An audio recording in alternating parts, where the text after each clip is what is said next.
My dear brothers and sisters in Jesus Christ, we are on the 14th Sunday of the Ordinary Time. And the Gospel that we heard just now is halfway through the Gospel of Matthew, chapter 11. Now at this juncture, Jesus wishes to evaluate his ministry. Just look back what has happened, the successes and the failures. And then he observes one point, and that is his message has not been taken well by the affluent of the society, that is, the learned and rich people. Rather, the lowest strata of the society, the poorest, they are the ones who have accepted the message of Christ joyfully, and therefore he had the band of disciples who were from the lower strata of the society, the poorest.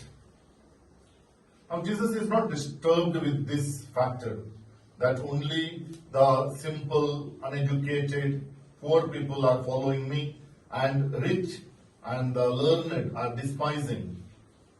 But rather he rejoices. And that's why the opening of the Gospel of today is, I give praise to you, Father, Lord of heaven and earth, for although you have hidden these things from the wise and the learned, you have revealed them to little ones. He rejoices. This is not to annoy the rich people. This doesn't mean that Jesus does not like the rich and the learned. Jesus likes all, but it is the rich and the learned, they despise the teachings of Jesus. They rejected Jesus. Now why? Why is it so? To find an answer to this question, we need to go to the second part of the Gospel of today, where Jesus says, no one knows the Son except the Father, just as no one knows the Father except the Son, and to those to whom the Son chooses to reveal it. Now here we need to understand the verb to know is, in the Bible especially, is not just have some contacts, some meetings, and then we recognize a person, we become intimate. No, it's not that. It's not just the knowledge, but it is a deep, intimate experience, a relationship. A deep relationship where we know the entire person. It is possible only when we have an intimate relationship, a deep experience of the person, where here not only the mind, the intellect, also the heart is involved. Now, who can have a perfect knowledge or a relationship, the intimacy of the Father, God the Father?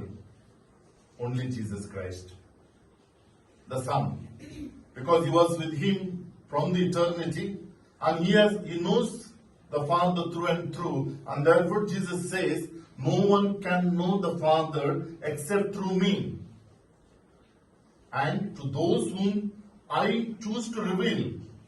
Now, Jesus wanted to reveal the identity of the Father, the true identity of the Father, to everyone, and therefore he preached his message to all, but only few accepted, especially, as I said, the lower strata, the simple, uneducated, and especially those sinners, prostitutes, the publicans. These accepted the message of Jesus, and therefore they got the glimpse or the knowledge of the true Father, true God, revealed by Jesus. Now the rich and the learned, they failed to accept. They failed to recognize the true identity of the Father. Why? Why is it so? Because these rich and the intellectuals were very fond of the law. They knew the tiniest aspect of the law, the commandment. As we all know, the 10 commandments were given, they were split into many, more than 600, 700, 800. For everything there was law, and everything was guided by the law. And they thought, we know the law, and therefore we have the perfect knowledge of God. And therefore they did not bother to listen to Christ or accept the God who preached by Jesus. And therefore, the religion they made or they created, or the image of God they created, was nothing but an idol.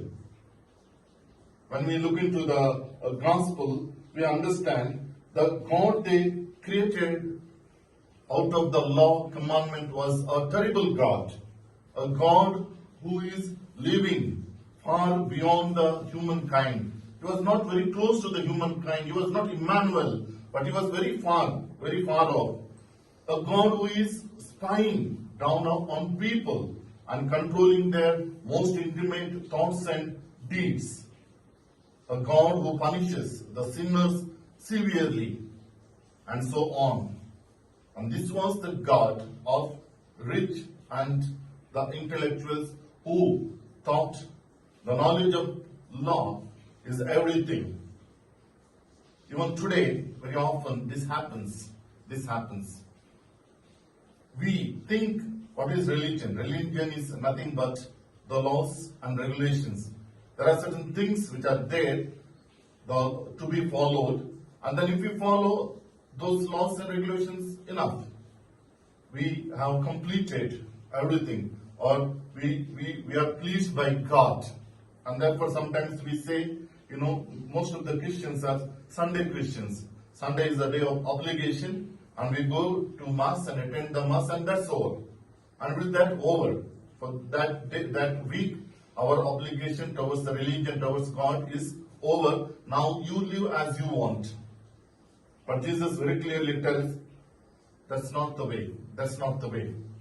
Now, as a result of this understanding in the society, the religion had become a burden to the people.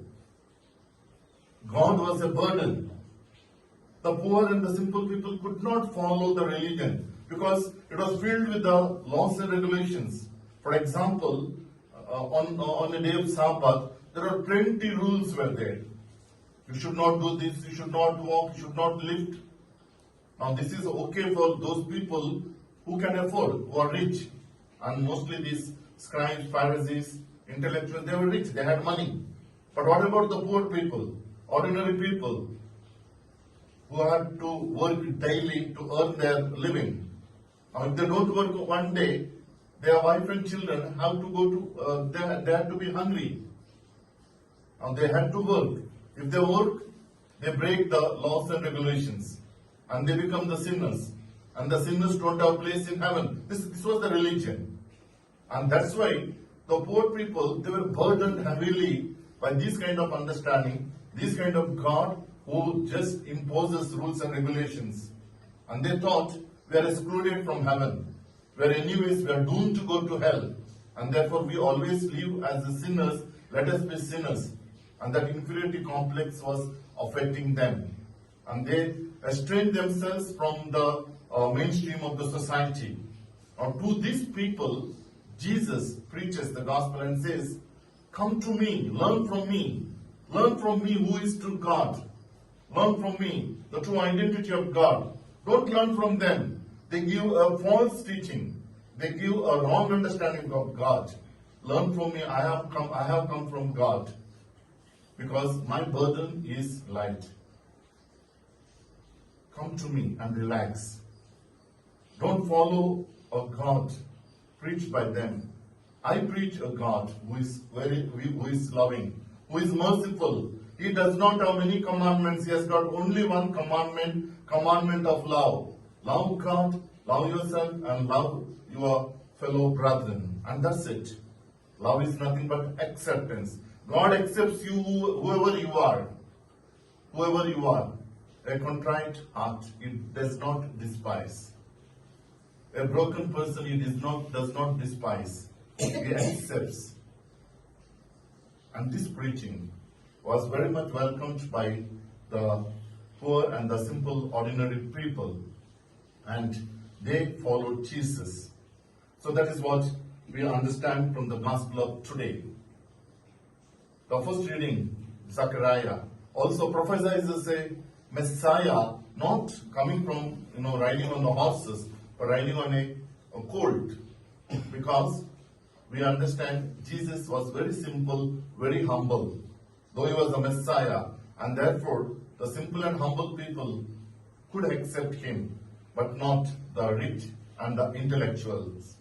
My dear brothers and sisters, as we reflect on this gospel, let's have some questions for ourselves.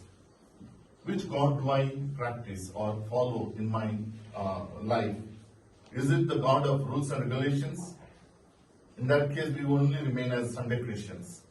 We will only fulfill certain laws and obligations, and then we live a life as we want, filled with the things of this world, as St. Paul tells in the second reading of today. Or are we following God preached by Jesus, who is full of love, compassion? We experience it from him, and then we share it with others. The second question that I would want to pause before you: do I differentiate the people around me based on caste, creed, religion, education, the social status, or do I accept all as the children of God, my brothers and sisters? You can have just check. How do I treat my domestic help? Do I treat them as the second-class citizen? Whatever is remaining will be given to her or him. Maybe we need to reflect upon this. When we reflect, then we will understand who true God is for me. Whom do I follow? Do I follow God, the Father, whom Jesus preached, or do I follow a God who is full of rules and regulations?